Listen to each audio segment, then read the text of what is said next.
Good morning, everybody. This is Dimitri, CryptoParadise.consulting. Glad to be with you. This is in the beautiful place called Flic en Flac in Mauritius, as usual.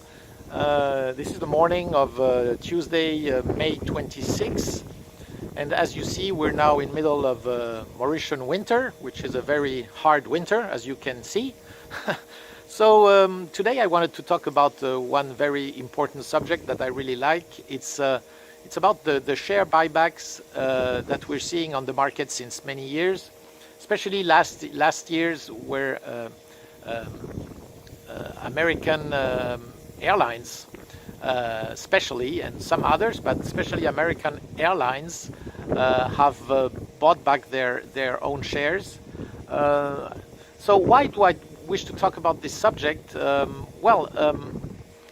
First, I want to focus again on these crazy things we're seeing on the markets, where we have these massive interventions of central banks, especially Federal Reserve, who now buys absolutely everything.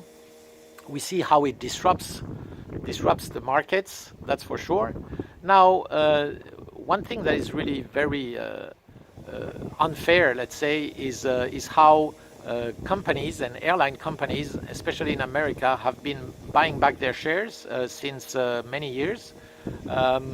And what we're seeing by doing that is that finally, you know, when you buy back your shares, you just have simply making the shares you buy back disappear. So it gives, of course, more revenue per share for the rest of shares. Actually, the number of shares you have in the public is just reducing.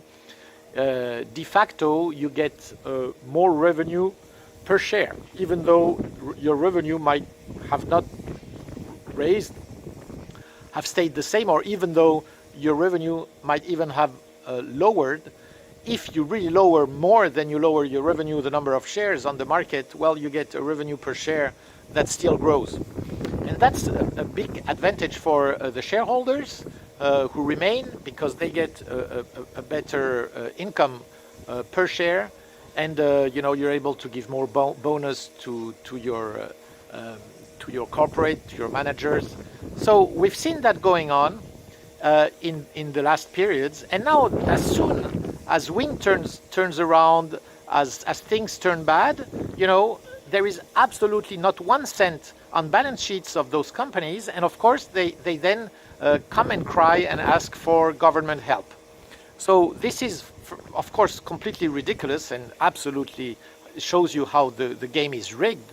I've already mentioned all this in many of my videos. What I want to talk about today is how one company very smartly decided to do exactly the same. And the company I want to talk about, and I was reading this news this weekend, is Herbalife.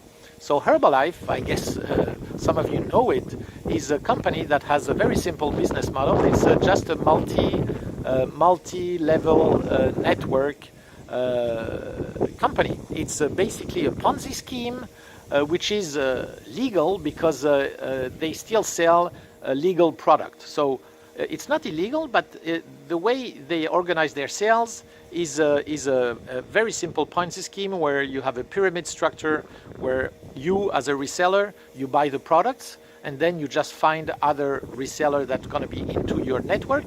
All those resellers are going to buy the product. You're going to take a commission on every product they buy. Every reseller will find, again, other resellers, so creating a second level, where you, as first level, you're going to touch a commission on what the resellers of your resellers are going to sell, etc. It can go like this until 3 or 4 levels. So Herbalife is exactly there. So as you firstly understand, it's a Ponzi scheme, meaning that, of course, the latest you come in this structure, well, the less chance you have to make an income out of that, because there comes a point, of course, where everybody is at the lower level and cannot find any reseller anymore, because you touched the maximum people you were able to touch. And of course, the ones who are above levels in the pyramid, those are the ones who can make a little fortune out of this system. But the point is not to talk about this. The point is to talk about the news that Herbalife just issued $800 million bonds with the purpose to buy back their shares. They want to buy back for $800 million shares, their own shares. So this will be make them able to increase the profit per share. So they completely understand the game. So I'm saying bravo to the Herbalife managers. You know, great idea, because what's going to end up is the fact that those bonds are going to probably end up on the Fed balance sheet.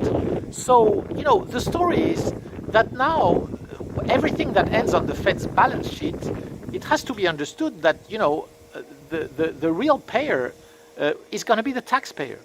So here we have a situation where taxpayers are going to allow a company like Herbalife to raise $800 million to be able to buy back their shares and to make a direct profit to their shareholders, or their corporate managers.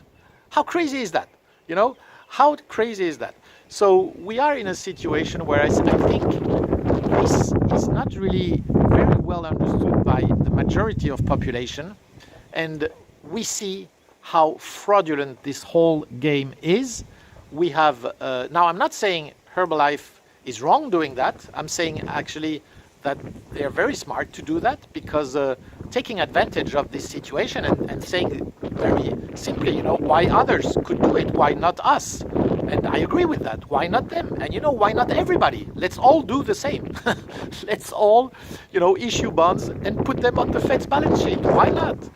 I mean, that's just crazy. Anyway, this was just my little thought of this morning. If you like my videos, just click on subscribe on my YouTube channel, or directly on my blog, cryptoparadise.consulting. See you. Bye.